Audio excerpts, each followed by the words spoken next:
Gutom na ang Rhode Island chicken. Gutom na.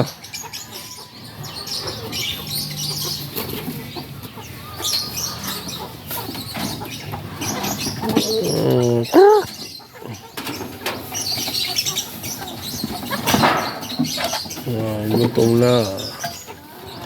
Pakainin na sila ang Rhode Island chicken. Ayun, 5 months na sila. 5 months ang buwan na lang, mga ngitlog na. 5 months from June.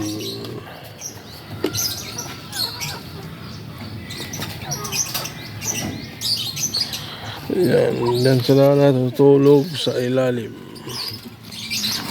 Yan yung bahay kubo. Sarap dito sa probinsya. Sarap tumira sa probinsya. Ayan. Lalaki. Kaya lang mga payat. Kulang sa pagkain. Kulang sa pagkain. Mga payat sila. Thank you guys for watching.